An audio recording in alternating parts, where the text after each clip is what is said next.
광수 씨는 내가 하는 비즈니스보다 훨씬 더 신경 쓰이고 에너지가 필요하다고. 그만큼 더 소중하다는 거죠. 작은 엔진 소리와 함께 골목 끝에 한 동석의 차가 멈췄습니다. 운전석에서 내린 동석은 조용히 술도가 대문을 바라보다가 차에 살짝 기대선 채로 기다렸습니다. 잠시 뒤 광숙이 모습을 드러냈습니다. 그녀는 말없이 동석에게 다가와 그의 곁에 섰습니다. 서로 눈을 마주치지 않은 채 조용한 시간이 흐르다가 광숙이 갑자기 고개를 들고 동석의 볼에 짧고 조심스러운 입맞춤을 했습니다. 동석은 깜짝 놀란 듯 눈을 크게 떴고 광숙은 수줍은 듯 웃으며 말했습니다. 이건 우리 둘만 아는 시작이에요.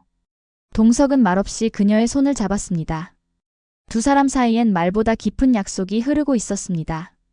마당에 바람이 불었습니다. 술도가의 저녁, 노을은 천천히 지붕을 타고 내려와 광숙의 뒷모습에 머물렀습니다. 그녀는 잠시 뜸을 들이다 조심스레 말문을 열었습니다. 강수야, 나 너한테 이야기할 게 있어. 한참 정원 흙을 정리하던 강수가 고개를 들었습니다. 목소리는 낮았지만 어딘지 모르게 긴장이 묻어 있었습니다. 실은 나 요즘 동석 씨하고 마음을 나누고 있어. 연애하고 있어. 한순간 바람도 멈춘 듯 고요해졌고 강수는 눈을 깜빡이며 웃었습니다. 놀라움보다는 이미 알고 있었다는 듯한 눈빛이었습니다. 형수님, 아니 누나. 전 알고 있었습니다. 예전부터요. 광숙은 그 말에 눈을 크게 떴습니다. 강수는 손에 흙을 털며 조심스럽게 말을 이었습니다. 두 분 함께 계실 때 느낌이 달랐어요. 저도 사람인데 눈치채지 못할 리가 있겠어요. 처음엔 놀랐지만 이제는 마음이 따뜻해지더라고요. 누나가 웃고 계신 모습 보니까요. 광숙은 말없이 입술을 깨물었습니다. 감정이 북받쳐 올랐지만 꾹 눌렀습니다. 그래도 이렇게 말해줘서 고맙다, 강수야. 너한테 말하는 게 제일 어려웠거든. 전 언제나 누나 편이에요. 그 말에 광숙은 고개를 끄덕이며 눈가를 살짝 훔쳤습니다. 그러곤 작게 웃었습니다. 아주 오랜만에 진심이 담긴 미소였습니다. 다음 날 아침, 술도가의 마당에는 천수, 흥수, 범수까지 형제들이 모두 모였습니다. 광숙은 조심스럽게 그들을 바라보다 말했습니다. 오늘은 내가 이야기하고 싶은 게 있어서 불렀어. 잠시 눈을 감았다 뜬 그녀는 마치 수술대에 오른 환자처럼 단단한 표정으로 말을 꺼냈습니다. 나 한동석 씨랑 연애하고 있어. 흥수가 먼저 눈을 깜빡였고 범수는 입을 다물었습니다. 천수는 조용히 미소를 지었습니다. 그 침묵을 깬 건 천수였습니다. 정말 축하해요. 진심이에요. 범수도 고개를 끄덕였습니다. 회장님도 믿을 수 있는 분이잖아요. 우리랑 함께 여기까지 오셨고 나는 반대하면 어쩌나 걱정 많이 했는데 광숙은 눈시울이 뜨거워졌습니다. 형수님이 웃고 계신 모습이 제일 보기 좋아요. 그걸로 충분해요. 그 말에 광숙은 조용히 눈을 감았습니다. 마음속의 돌덩이가 서서히 녹아내리는 듯 했습니다. 같은 시각 독고탁은 차를 마시고 있었습니다. 창밖을 바라보며 물끄러미 생각에 잠긴 표정이었습니다. 장미애가 주방을 지나며 무심히 말을 건넸습니다. 오늘따라 조용하네. 머릿속이 좀 복잡해서. 장미애는 잠시 머뭇거리다가 식탁에 조심스럽게 앉았습니다. 무슨 일 있어? 독고탁은 그녀를 바라보며 조용히 물었습니다.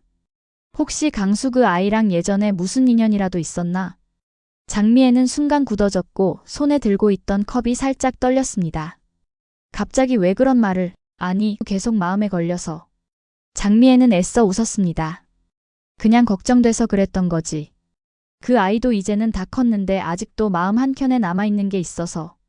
독고탁은 고개를 끄덕였지만 눈빛은 여전히 의심스러웠습니다. 혹시라도 나한테 뭔가 숨기고 있는 거라면 그건 안 돼. 가족은 서로에게 솔직해야 하니까. 그 말에 장미애는 아무 말 없이 자리를 떴습니다. 그리고 그 뒷모습을 보는 독고탁의 눈빛엔 묘한 그림자가 드리웠습니다. 며칠 뒤 독고탁은 몰래 장미애를 따라갔습니다. 이상하게 마음이 편치 않았기 때문입니다. 그녀가 어디론가 전화를 하며 조심스럽게 움직이는 모습은 낯설었습니다. 공원 벤치에 도착하자 장미애는 한 남자의 앞에 앉았습니다. 오강수였습니다. 멀리서 그 모습을 지켜보던 독고탁은 숨을 죽였습니다. 장미애는 조심스럽게 오강수의 손을 잡았습니다. 그 순간 독고탁의 눈이 커졌습니다. 모자처럼 자연스러운 장면. 그는 핸드폰을 꺼내 조용히 사진을 찍었습니다.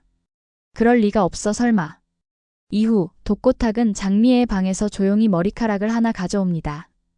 동시에 오강수가 쓰다 버린 컵에서도 조심스럽게 머리카락을 채취했습니다.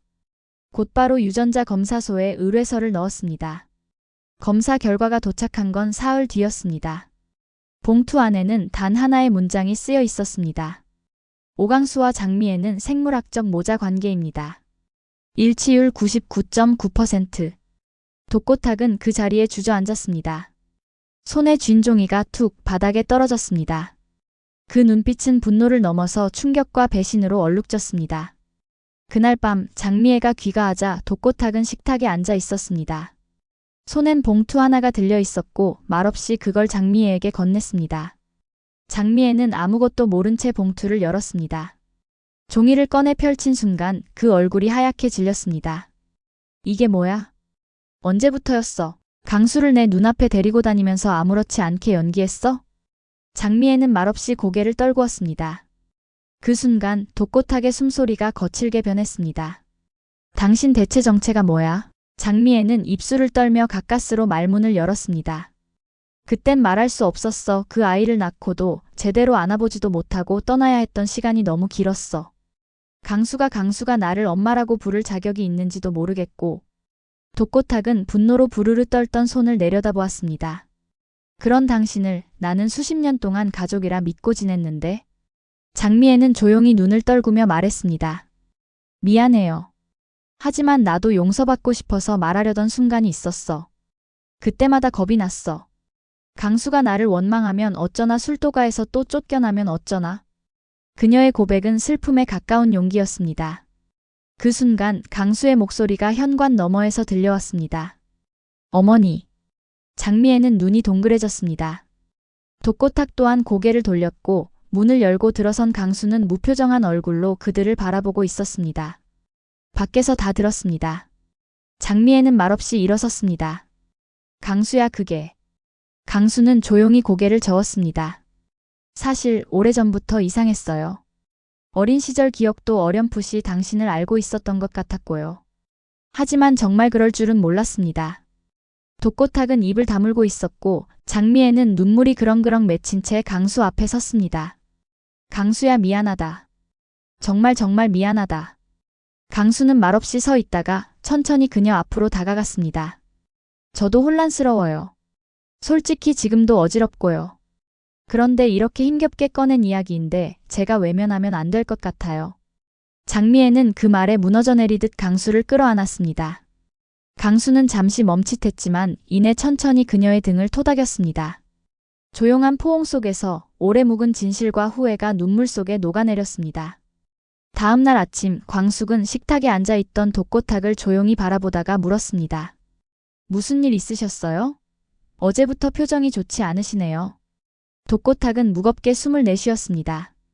사람이 나이를 먹는다고 다 어른이 되는 건 아닌가 봅니다. 난 아직도 화를 참지 못하고 내가 먼저 상처 주는 말을 하곤 해요. 광숙은 조용히 고개를 끄덕이며 기다렸습니다. 미애랑 강수 그런 사연이 있는 줄 몰랐습니다. 내가 너무 쉽게 판단했나 봅니다. 광숙은 말없이 손을 잡았습니다. 누구나 실수하고 누구나 후회하죠. 중요한 건 그걸 인정하고 다시 가는 길을 찾는 거라고 생각해요. 독고탁은 그 말을 들으며 처음으로 마음속에 조용한 파문이 일었습니다. 그토록 완고했던 자신이 지금은 용서를 고민하고 있었습니다. 그날 저녁 그는 조심스럽게 장미애가 있는 오피스텔을 찾았습니다. 문을 열고 들어선 그는 말없이 장미애를 바라보다 조용히 말했습니다. 강수와 다시 함께 살게. 너희 둘 이제는 멀리서 바라보는 걸로도 충분할 것 같아. 장미애는 눈시울을 붉히며 고개를 숙였습니다. 독고탁은 그녀의 앞에 작은 봉투 하나를 놓았습니다. 이건 예전부터 네가 술도가를 위해 했던 일들에 대한 내 감사야. 받을 자격 있어. 그 순간 장미애의 눈에서 눈물이 흘러내렸습니다. 그날 밤 장미애는 강수와 함께 술도가로 돌아왔고 가족들은 조용히 그녀를 맞이했습니다. 광숙은 말없이 안아주었고 가족들은 미소로 응답했습니다.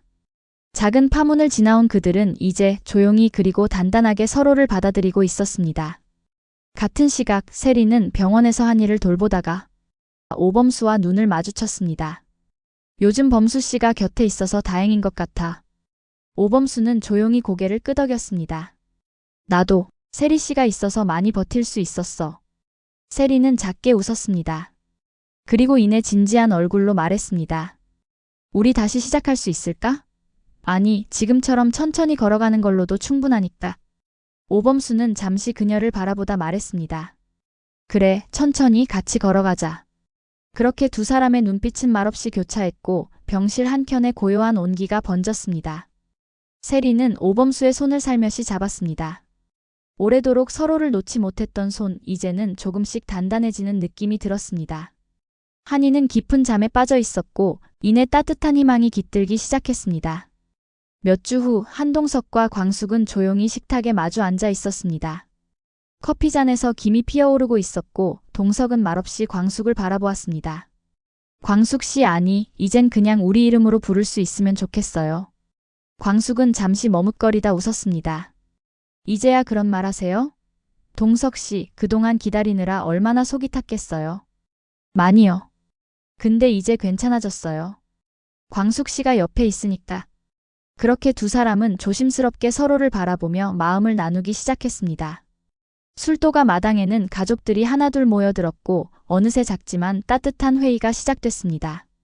형수님, 동석 형이랑 결혼하시는 거죠? 광숙은 살짝 놀란 듯 웃었습니다. 응, 이제는 말해도 될 것 같아서. 먼저 얘기하고 싶었어. 우리야 환영이지요. 동석 형도 술도가 사람이나 다름없는데.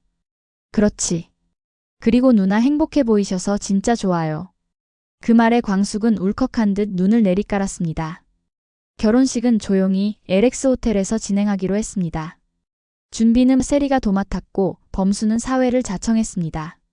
세리 씨, 신부님이 너무 예뻐서 오늘 범수 형이 제대로 긴장하실 거예요. 범수 씨가 사회 맡는다더니 더 떨리는 건 저예요. 광숙은 웨딩드레스를 입은 자신을 바라보며 웃었습니다. 한동석은 턱시도를 매만지며 말했습니다. 이제 진짜 가족이 되는 거예요.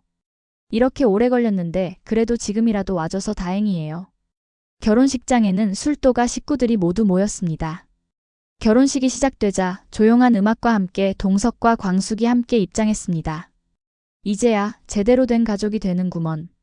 결혼식이 끝나고 술도가 마당에서 조촐한 축하 자리가 이어졌습니다. 세리는 웃으며 범수 옆에 앉았고 범수는 조용히 그녀의 손을 잡았습니다. 장미는 멀찍이서 강수를 바라보았습니다. 강수는 조심스럽게 미소 지었습니다. 이제 진짜 가족이네. 광숙은 동석 옆에서 마당을 둘러보다가 말했습니다. 우리가 이렇게 다시 모일 수 있을 줄 몰랐어요. 예전엔 싸움도 많고 오해도 많았지만 지금은 다 웃고 있네요. 동석은 그녀의 어깨에 조심스레 손을 올렸습니다. 이게 가족이죠. 서로 울고 싸우고 그래도 남는 건 결국 사랑이니까요. 그리고 며칠 뒤 독고탁은 조용히 가족들 몰래 동네 작은 공원 벤치에 앉아 있었습니다. 그 옆으로 광숙이 다가왔습니다. 여기 계셨네요. 다들 찾고 있었어요. 혼자 있고 싶어서. 광숙은 옆에 앉았습니다. 그래도 요즘 많이 부드러워지셨어요. 예전엔 상상도 못했죠. 독고탁은 웃었습니다. 사람이란 게 가족 앞에선 결국 변하게 돼 있나 봐. 그날 저녁 술도가 마당엔 오랜만에 평화로운 웃음이 감돌았습니다. 사랑을 고백한 광숙, 따뜻하게 받아준 가족들, 그리고 서로의 손을 놓지 않으려는 두 사람. 늦은 봄바람처럼 조용하지만 분명한 변화가 천천히 스며들고 있었습니다. 영상 재미있으셨다면 구독과 좋아요 부탁드립니다. 영상 시청해주셔서 감사합니다.